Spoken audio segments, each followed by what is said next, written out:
आदिवासी नेता नंद कुमार साय आज कांग्रेस में प्रवेश ले सकते हैं। आदिवासी नेता नंद कुमार साय सोमवार को कांग्रेस प्रवेश कर सकते हैं। राजनीतिक गलियारे में पिछले 3 दिन से साय की नाराजगी और पार्टी छोड़ने की चर्चा थी, लेकिन रविवार को उन्होंने प्रदेश अध्यक्ष अरुण साव को इस्तीफे का पत्र भेज दिया। कांग्रेस के उच्च पदस्थ सूत्रों की माने तो नंद कुमार साय सोमवार सुबह 10:30 बजे कांग्रेस मुख्यालय राजीव भवन पहुंचेंगे और पार्टी के वरिष्ठ नेताओं की मौजूदगी में पार्टी की सदस्यता लेंगे। साय के सदस्यता ग्रहण कार्यक्रम में मुख्यमंत्री भूपेश बघेल, प्रदेश कांग्रेस अध्यक्ष मोहन मरकाम सहित सभी मंत्री और पार्टी पदाधिकारी शामिल होंगे। प्रदेश पदाधिकारियों को रविवार देर शाम को आनन फानन में फोन करके सुबह राजीव भवन पहुंचने का निर्देश दिया गया है। साय की कांग्रेस में शामिल होने की किसी भी वरिष्ठ नेता ने पुष्टि नहीं की। इस बीच साय के इस्तीफे पर मुख्यमंत्री भूपेश बघेल ने टिप्पणी की। सीएम बघेल ने साय के ट्वीट को रिट्वीट करते हुए कहा कि आज नंद कुमार साय ने अपने साथ साथ आदिवासियों के मन की बात भी कह दी है। सीएम बघेल ने यह बात आदिवासी विरोधी भाजपा हैशटैग के साथ कही है। साय के इस्तीफे के बाद कांग्रेस संचार विभाग के अध्यक्ष सुशील आनंद शुक्ला ने कहा कि भाजपा देश में आदिवासियों की उपेक्षा कर रही है, उनका शोषण कर रही है। इंडिया रिपब्लिक न्यूज के लिए मनीष सिंह के साथ सहयोगी सुरेश कुमार की रिपोर्ट। इस्तीफा दे दिए हैं, अगर कांग्रेस में आते हैं तो क्या कहीं भी कुछ चीज़ जुड़ता है तो स्वाभाविक है कि उसमें सामान्य रूप से बढ़ोतरी होती है। कभी कभी होता है कि किसी के जुड़ने से माइनस होता है। वो अनुभवी हैं, उनने एक निर्णय लिया, बहुत परिपक्व हैं, विद्वान हैं, बहुत दशकों तक उन्होंने भारतीय जनता पार्टी के साथ जनसेवा की। किन्हीं कारणों से उनका ये निर्णय हुआ कि वो भारतीय जनता पार्टी में अब नहीं रहना चाहते। त्यागपत्र की बात हम लोगों ने सुनी है और आगे उनकी क्या मंशा है उस हिसाब से कल परसों कुछ दिखेगा। अगर वो कांग्रेस में आते हैं तो क्या एंट्री मिलेगा उसको? ये हाईकमान से चर्चा करके लगातार प्रदेश में आ रहे हैं, बूथ लेवल पर मजबूत बनाने की बात कर रहे हैं और एक तरफ ये इस्तीफा क्या नजर आता है? अंतरकलह कुछ नजर आ रहा है? अंतरकलह के साथ मुझे लगता है कि निगलेक्ट कि अगर आप किसी की पूछ परख नहीं कर रहे हैं तो एक सीमा तक ही व्यक्ति उसको बर्दाश्त कर पाता है और कम ही लोग हैं कि उसको लेके फिर भी चलते रहते हैं।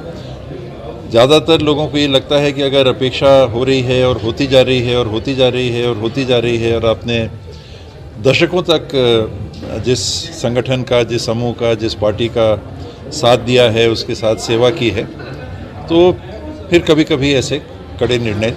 आपसे से कभी समझ में आया कि क्यों इतने दुखी हैं पार्टी छोड़ने? नहीं, मेरी काफ़ी दिनों से मुलाकात समानता नहीं हुई। पार्टी के बैठकों में मिलते रहे, मगर कभी इस प्रकार का जो आज जो बयान आया है वैसा कोई चर्चा या बातचीत कभी नहीं आया। ये चुनाव के पहले एक बड़े आदिवासी नेता का इस्तीफा देना है कि कितना नुकसान हो सकता है, कुछ कितना प्रभाव पड़ेगा पार्टी पर? देखिए, वरिष्ठ तो है मगर अभी हम ये नहीं कह सकते कि इस्तीफा अभी इस्तीफा आया है। इस्तीफा अध्यक्ष जी के पास है, उनसे बातचीत करेंगे, अध्यक्ष जी और वरिष्ठ लोग और बात करेंगे, संगठन के राष्ट्रीय नेता भी बात करेंगे, तो कोई रास्ता निकल सकता है। अभी आप लोगों ने संपर्क करने का कुछ बातचीत किया मगर कांटेक्ट नहीं हो पा रहा है। भारतीय जनता पार्टी के वरिष्ठतम आदिवासी नेता ने भारतीय जनता पार्टी के प्राथमिक सदस्यता से इस्तीफा दे दिया है। भारतीय जनता पार्टी में घुटन महसूस हो रही थी। लंबे समय से वे मीडिया में भी बयान देते रहे हैं। भारतीय जनता पार्टी आदिवासी नेताओं को लगातार नजरअंदाज किया गया। 2003 हो, 2008 के चुनाव हो, आदिवासी सीटों में भारतीय जनता पार्टी जीती और छत्तीसगढ़ में सरकार बनी, मगर भारतीय जनता पार्टी लगातार छत्तीसगढ़ के आदिवासी नेताओं की उपेक्षा की, जिसमें वरिष्ठ नेता नंद कुमार साय जी भी हैं। कांग्रेस पार्टी में नंद कुमार साय जी के लिए दरवाजे खुले हैं। अगर कांग्रेस पार्टी में आना चाहते हैं तो स्वागत है। कांग्रेस पार्टी हमेशा आदिवासियों का सम्मान करते रही है। भारतीय जनता पार्टी में मैं इसके प्रारंभिक दिनों से ही रहा। पार्टी के वरिष्ठतम नेता श्रीमान अटल बिहारी वाजपेयी, राजमाता जी सिंधिया, लाल कृष्ण जी आडवाणी, सुषमा स्वराज, सुंदर सिंह भंडारी जैसे बड़े नेताओं के साथ मैंने काम किया है। मैं अटल जी को फॉलो करता था। वो भारत माता को क्या रूप देते थे, कैसा उसका वर्णन करते थे। वो कहते थे कि भारत कोई जमीन का टुकड़ा नहीं है, ये जीता जागता राष्ट्र पुरुष है।